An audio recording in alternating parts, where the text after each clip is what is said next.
Olá, tudo bem? Passando aqui para deixar uma meditação para vocês. Marcos 2, do 1 ao 12, conta a história, uma história bastante conhecida, né? De um paralítico que foi levado a Jesus por 4 amigos. E a casa estava muito cheia, eles não tinham como chegar e eles o baixaram pelo teto. A história é boa, tem muita coisa para aprender, né? Eu quero deixar, acho que 2 pensamentos que desde ontem estão na minha cabeça. Muita gente fala que é importante ter amigos, isso é verdade. É importante ter fé, isso é verdade. A história fala de muita coisa, eu quero frisar 2 pontos. O primeiro é sobre a fama. A história é muito conhecida, mas quem é esse rapaz que foi curado? Quem é ele? A Bíblia não diz o nome dele, não diz para onde ele foi depois, não diz de onde que ele estava vindo, não diz quem que é a família. Ele entrou na história e saiu como um desconhecido. Talvez você muitas vezes já olhou para você e falou assim: Senhor, mas quem sou eu? Eu não tenho muitas habilidades, eu não tenho isso, eu não tenho aquilo, eu não sou conhecido. Cara, e deve ser bom ser conhecido e ser reconhecido.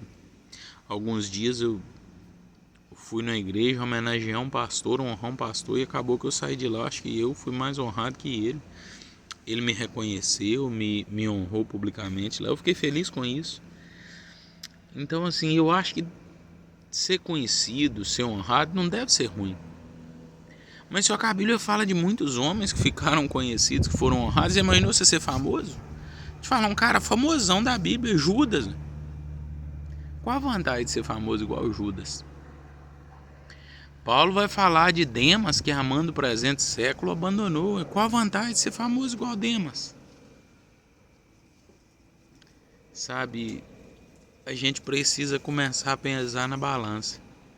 Muitas vezes a gente faz as coisas para ser reconhecido, para receber algum retorno, mas a gente precisa ter cuidado com esse desejo de reconhecimento, porque o único reconhecimento que importa é se naquele dia Cristo vai dizer que os nossos pecados estão perdoados ou não.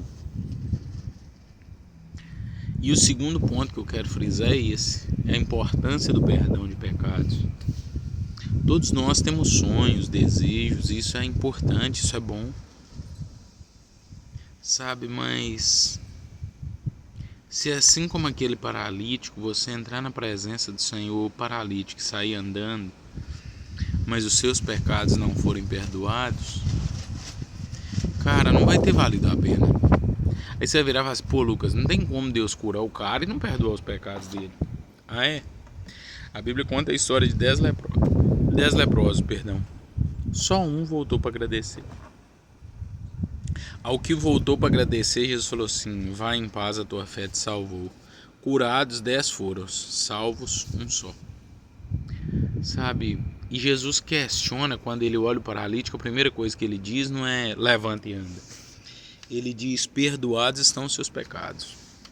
E a Bíblia diz que os homens que ali estavam começaram a dizer assim: quem que é esse que está falando blasfêmias aí? Só Deus pode perdoar pecados. Então Jesus, conhecendo a dureza do coração deles, falou assim: olha, o que é mais difícil? Dizer perdoados estão os seus pecados ou levanta e anda? Esse texto tem me confrontado, porque tem milagres que a gente quer de Deus e ainda não desfrutou. E Jesus está dando a entender no texto que o perdão dos pecados é mais difícil e mais importante. Então talvez a gente precise ter 2 ensinamentos sobre o perdão dos pecados. O primeiro é aprender a ser grato, porque aquele jovem já estava perdoado dos pecados, mas ainda não estava andando. Mas ele não questionou nada, os outros questionaram. Talvez nós não temos andado, é porque o Senhor tem perdoado os nossos pecados, mas a gente está questionando os métodos de Deus. Mas eu não sei qual milagre você precisa, Ele também pode fazer. Mas eu gostaria que você se lembrasse dessas 2 coisas.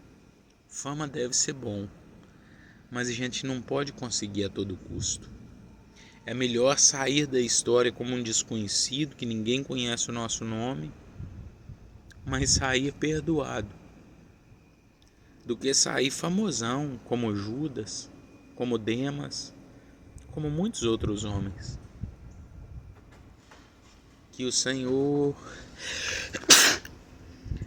perdão, que o Senhor nos ensine a buscar reconhecimento pelas coisas certas, da maneira certa, mas mais que tudo, que Ele nos faça lembrar que ainda que muitos outros milagres ainda não tenham acontecido, se os nossos pecados foram perdoados, o maior de todos já está feito. Que o Senhor nos perdoe os pecados, inclusive a ingratidão, de muitas vezes estar diante dele insatisfeitos, já tendo sido perdoados. Que o Senhor nos ajude sempre. Deus abençoe.